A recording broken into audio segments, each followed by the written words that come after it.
الحمد لله نحمده ونستعينه ونستغفره ونعوذ بالله من شرور أنفسنا ومن سيئات أعمالنا من يهده الله فلا مضل له ومن يضلل فلا هادي له أشهد أن لا إله إلا الله وحده لا شريك له وأشهد أن محمدا عبده ورسوله صلى الله وسلم وبارك عليه وعلى آله وأصحابه أجمعين.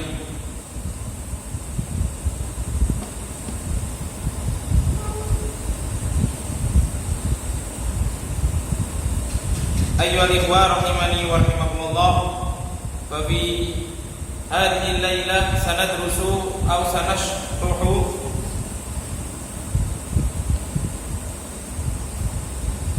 الحديث من الأحاديث في kitab Bulughul Maram. Pada pertemuan malam hari ini kita akan membahas atau mempelajari hadis atau syarah hadis, penjelasan hadis dari kitab Bulughul Maram min Adillatil Ahkam. Wa tawaqqafna fi darsina al-madhi, dan pada pelajaran kita yang telah lalu kita sampai pada hadis Ishrun. Al-hadis Ishrun.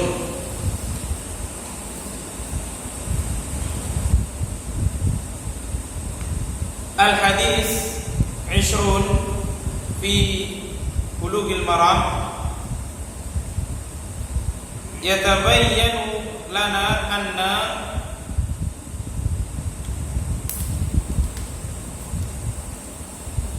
jawaz istimali aniyatil kufar ka'anna hadzal hadis. Jadi pada hadis ini, hadis yang ke-20 ini dijelaskan bahwasanya dibolehkannya memakai bejana ahlul kitab.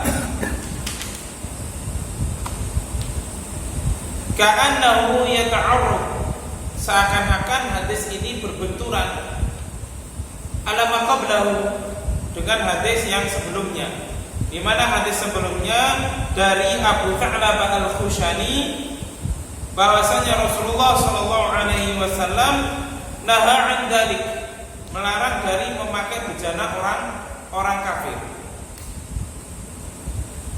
Nah, insyaallah pada kesempatan malam hari ini kita akan membahas masail hadis yang ke-19 dan yang ke-20. Masail hadis yang ke-19 dan yang ke-20 hadisnya hampir sama maknanya.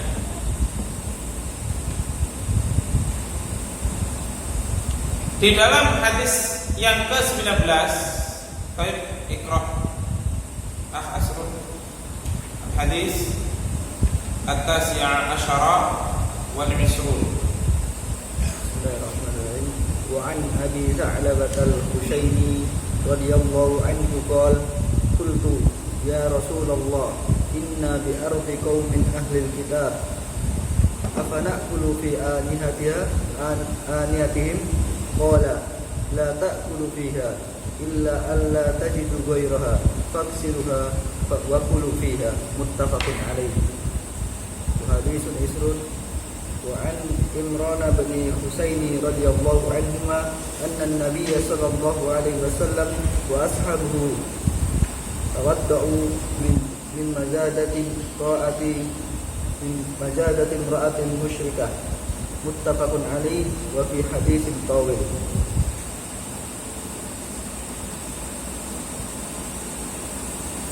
Baik, jazakumullahu khairan.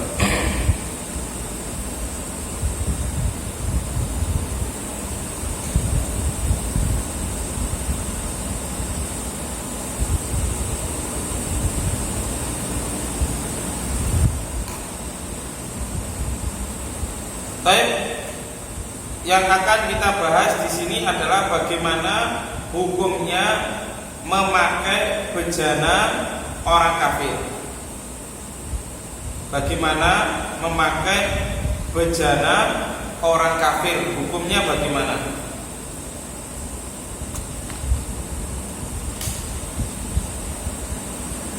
Ikhtilaful fuqaha fi hukmi aniyatil kuffar wa mithliha thiyabihim hal yahkumu bi taharatiha bina'an ala anna aslaha at-taharah aw yahkumu bi najasatiha bina'an ala anna ad-dhahira minhum adam tawqihim an-najasah.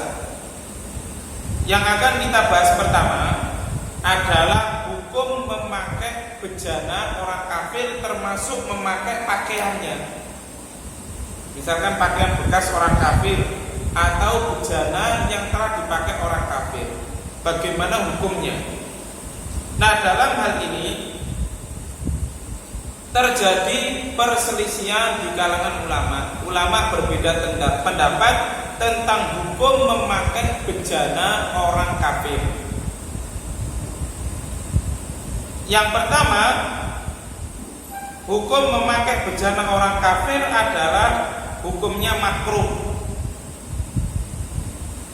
Hukumnya makruh sebelum bejana dan pakaiannya dicuci terlebih dahulu. Ini adalah mazhabnya Al-Hanafiyah. Jadi mazhab Hanafiyah berpendapat seorang muslim tidak boleh memakai bejana orang kafir, termasuk pula tidak boleh memakai pakaian mereka, ataupun apapun bekas mereka itu tidak boleh, kecuali harus dicuci terlebih dahulu. Tapi ini statusnya makruh ketika tidak dicuci. Paham? Jadi hanya sebatas makruh saja. Ini adalah pendapat Hanafiyah.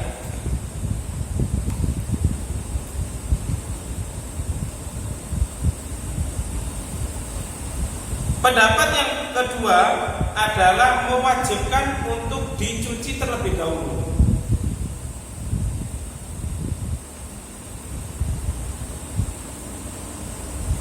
Jadi benda yang dipakai, baik bejana, pakaian maupun yang lainnya, yang telah dipakai oleh orang kafir, maka wajib dicuci. Ini adalah mazhab Imam Malik bin Anas.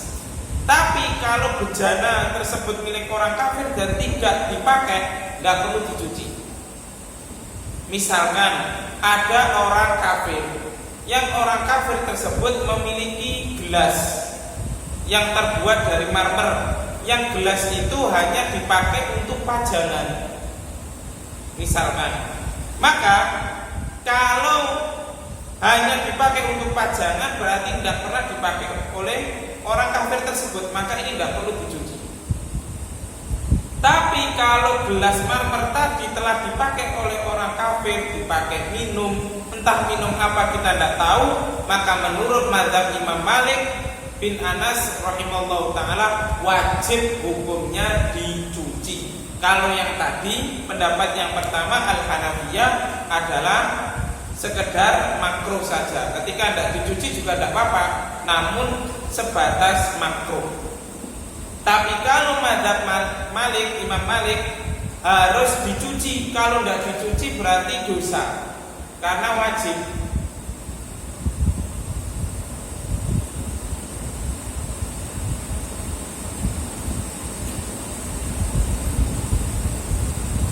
Itu pendapat yang kedua. Pendapat yang ketiga, pendapat yang ketiga, ketika yakin akan kesucian benda tersebut, kesucian bejana tersebut, maka tidak dimakruhkan untuk dipakai meskipun tanpa dicuci. Paham? Jadi ketika kita dalam kondisi yakin, misalkan ada orang non-muslim yang dia itu menyumbangkan pakaian bekasnya kepada orang yang terkena korban bencana alam, misalkan dia memberikan pakaian-pakaian bekasnya. Kalau kita dalam keadaan yakin bahasanya itu adalah pakaian suci, maka boleh dipakai, tidak perlu dicuci terlebih dahulu. Paham?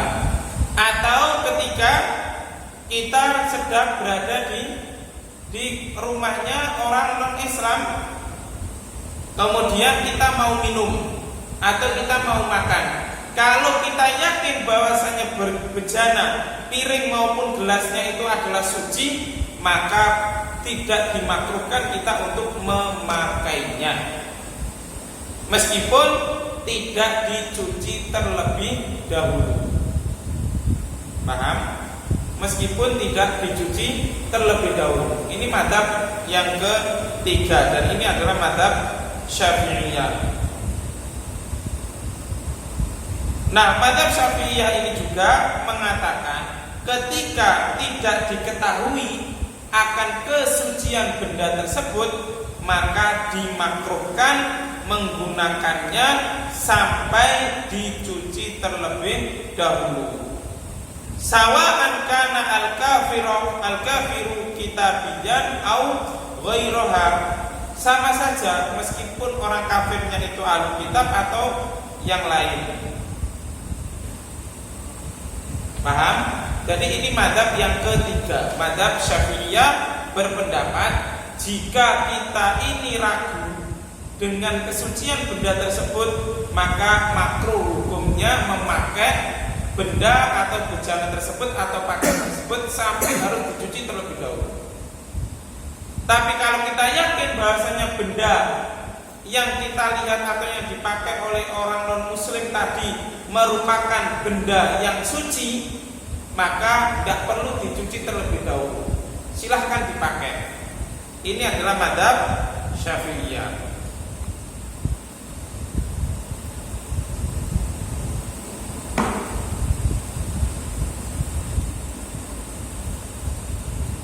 Pendapat yang keempat, dibolehkan memakainya meskipun mengetahui kenajisannya.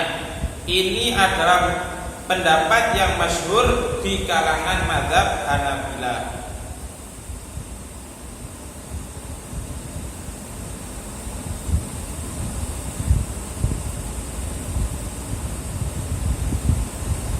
Jadi pendapat yang masyhur di kalangan mazhab Hanabilah, bolehnya memakai bejana maupun pakaian orang kafir meskipun diketahui ada najisnya.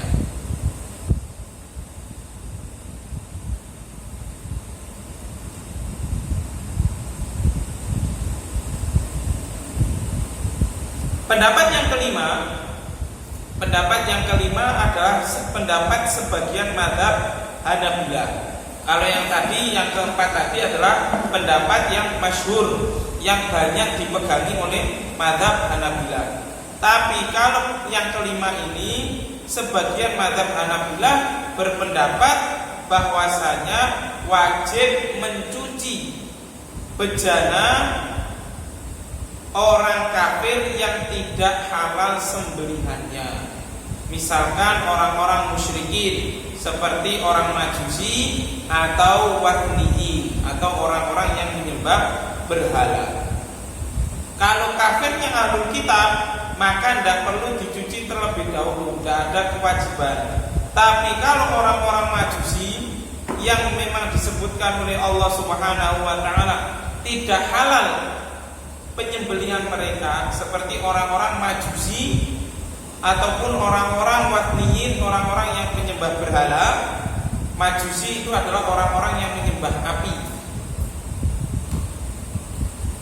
Nah, ini penyembelihannya tidak dihalalkan bagi orang-orang muslim. Yang dihalalkan oleh Allah Subhanahu wa taala adalah sembelihannya ahlul kitab. Nah, kalau orang Majusi penyembah api dan penyembah berhala, maka wajib dicuci terlebih dahulu. Ini adalah sebagian mazhab Hanabilah.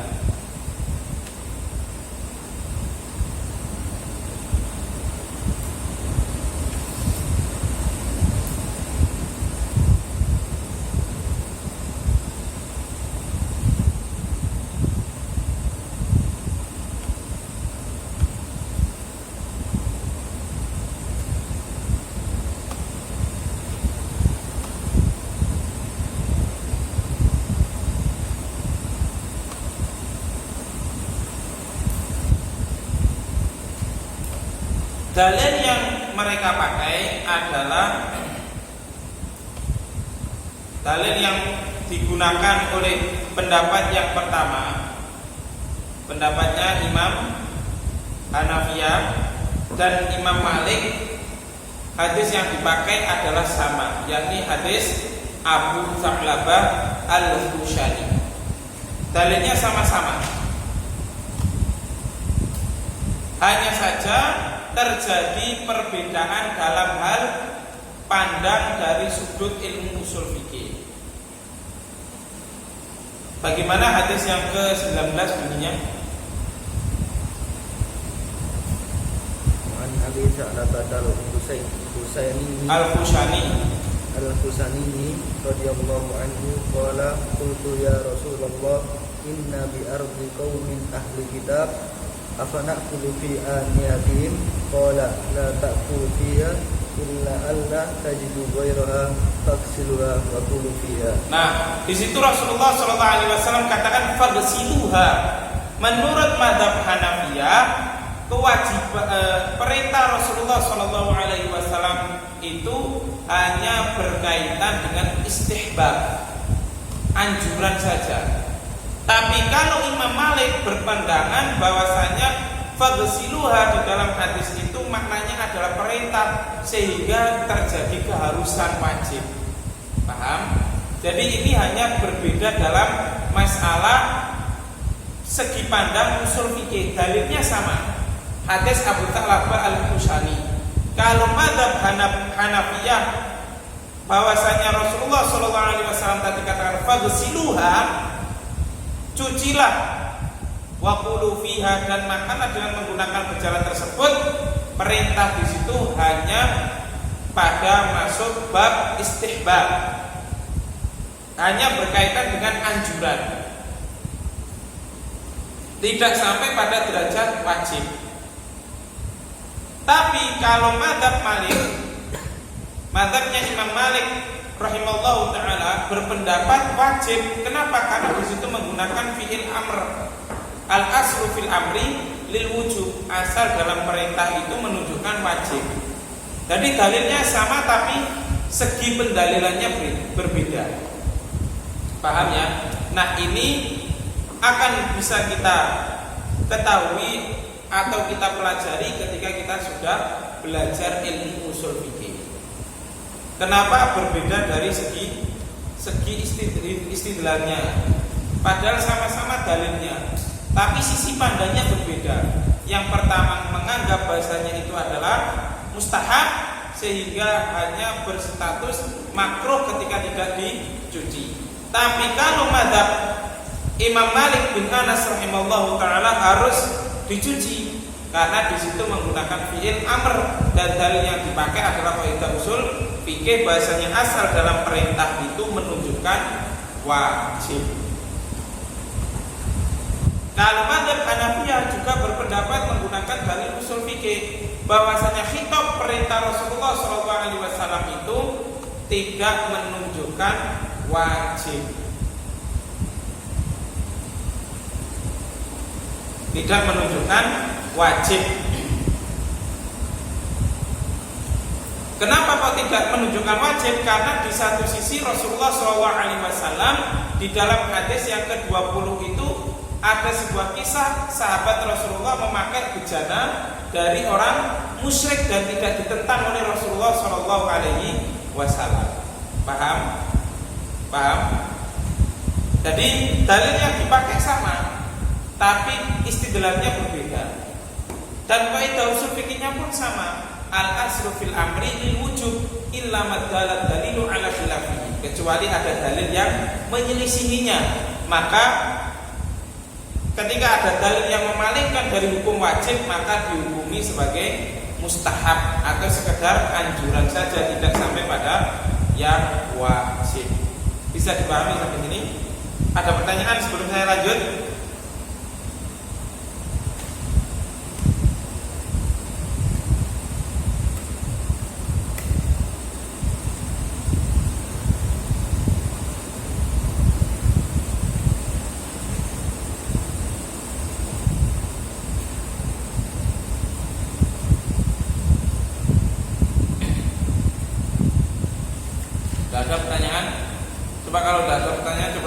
tadi ada beberapa pendapat di kalangan ulama tentang memakai bejana orang kafir.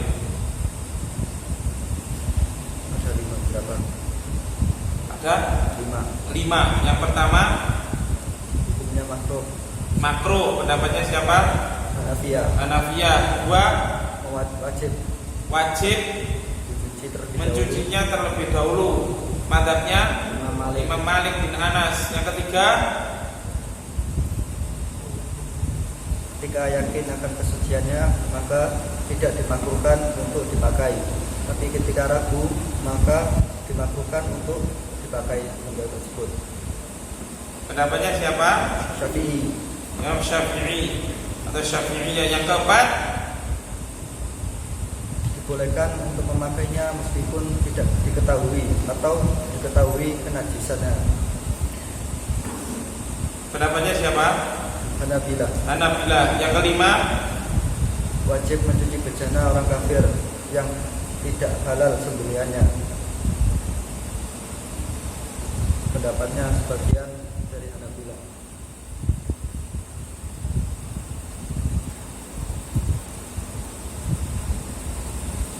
Nah, pendapat yang rajih sebagaimana disebutkan oleh Syekh Shalih Al-Munajjid hafizallahu taala dalam website resmi beliau islamqah.com. Beliau sebutkan bahasanya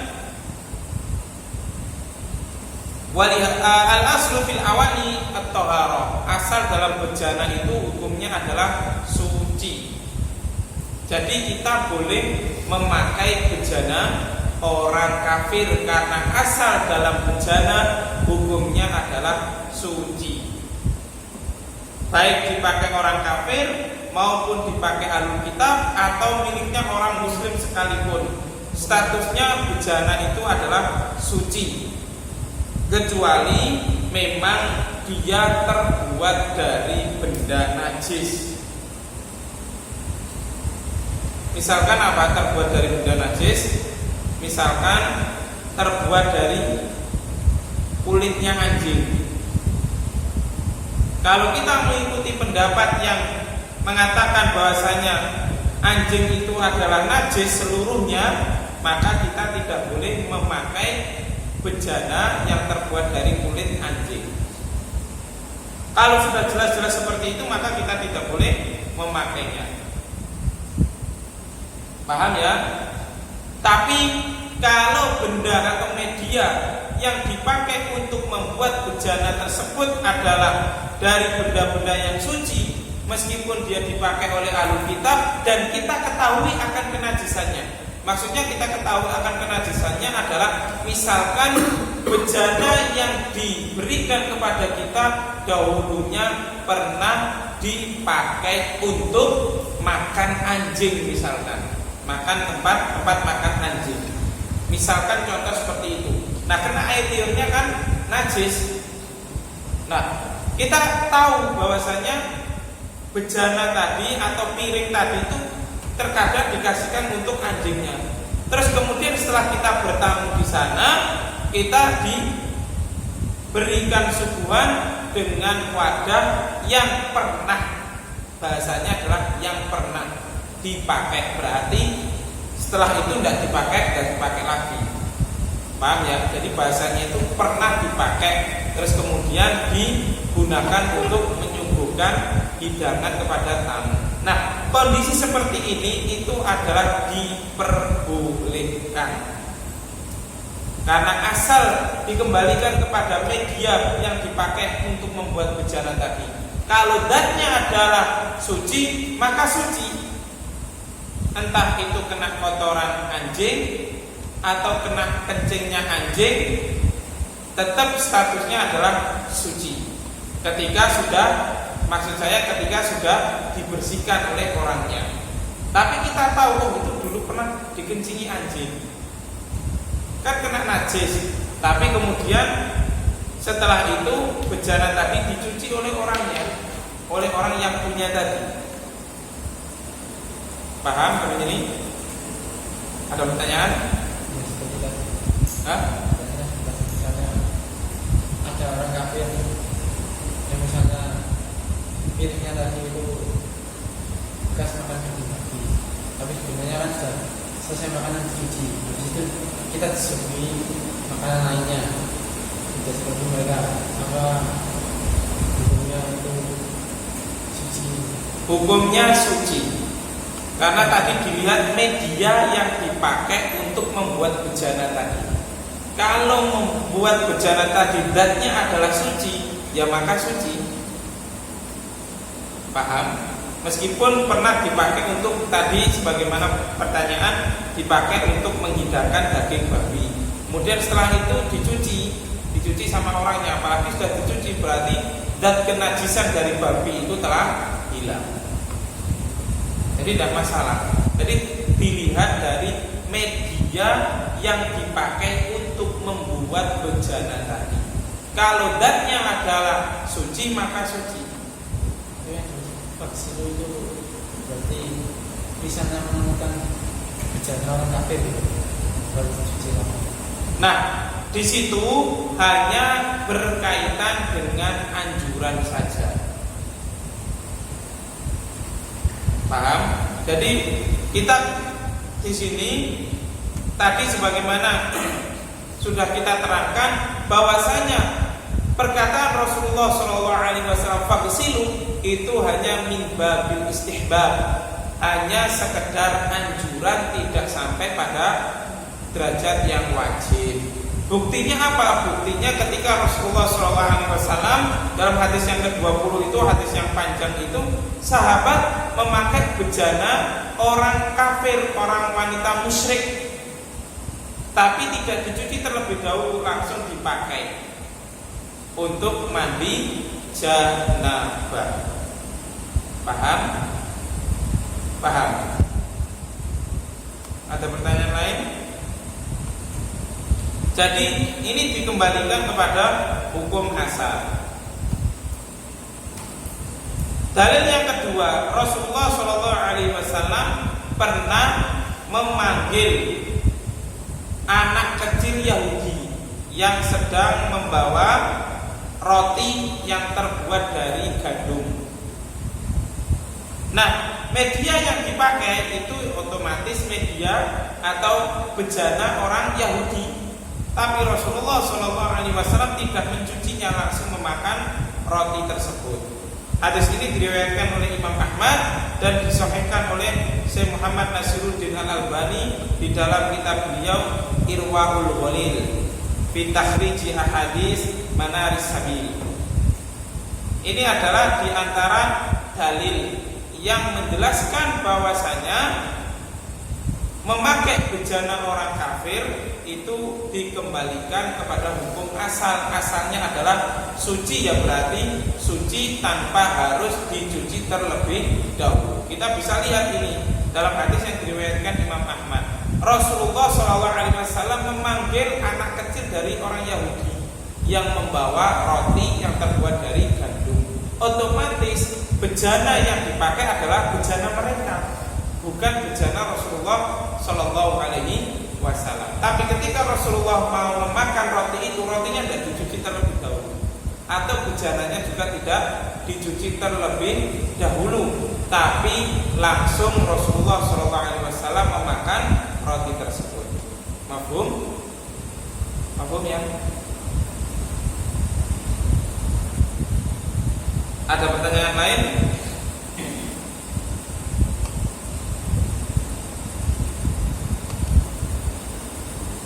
Kalau melakukan kesuciannya berarti wajib baik suci. Kalau meragukan kesuciannya, ya berarti itu tadi ikut mazhab Syafi'i. Kalau mazhabnya jumhur ulama di sini disebutkan, pokoknya entah itu pernah dipakai untuk hal yang najis ataupun tidak, pokoknya bisa dipakai karena dikembalikan kepada zatnya bejana tadi. Itu. Jadi wis pasrah saja, tidak perlu ada keraguan ini bejana suci apa tidak. Kalau masih ragu ini bejana suci atau tidak, nah itu berarti mengikuti mazhab Syafi'iyah, mazhab yang ketiga. Mendapatkan kelima yang mengatakan makhluknya misalnya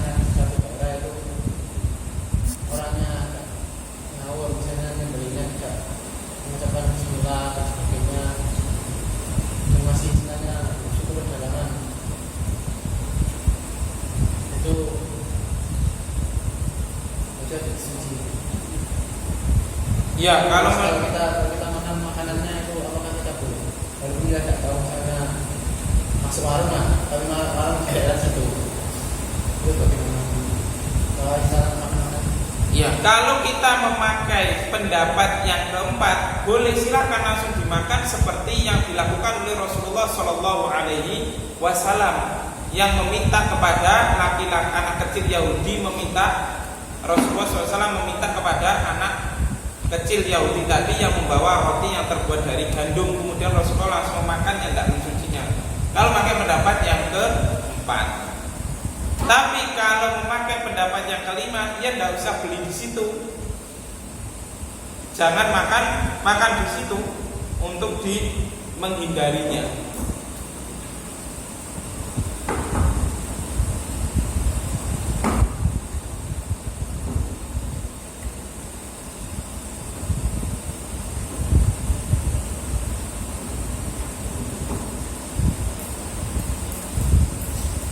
Paham sampai sini?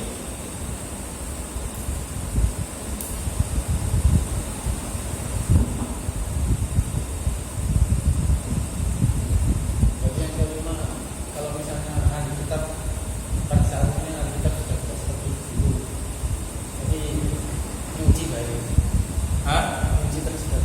Iya. Baik.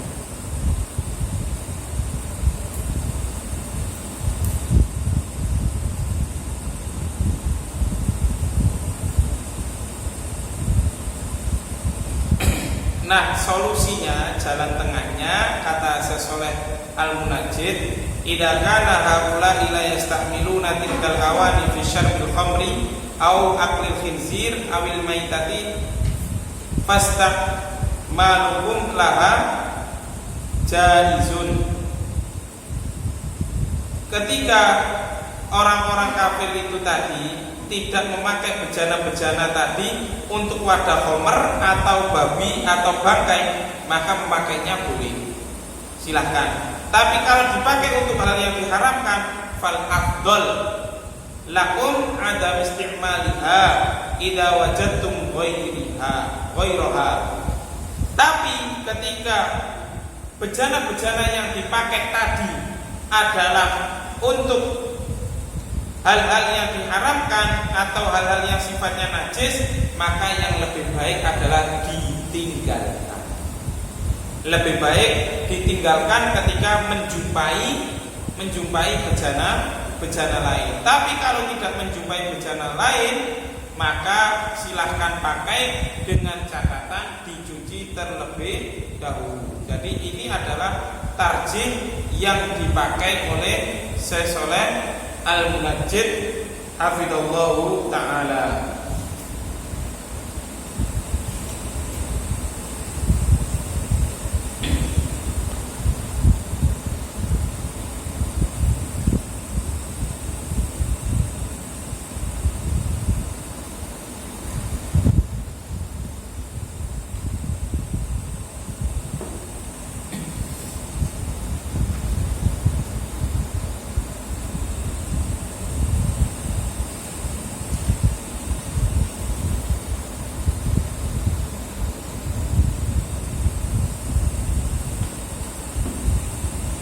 Ada pertanyaan sampai sini? Kalau madhabnya Dohiri, madhabnya Ibnu Hazm, bahwasanya tidak boleh memakai bejana orang kafir secara mutlak kecuali dengan dua syarat.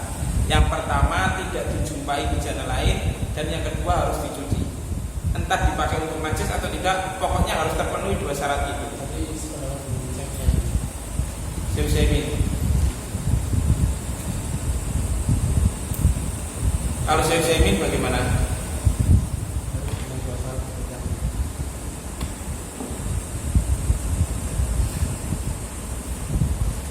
Paham ya sampai sini?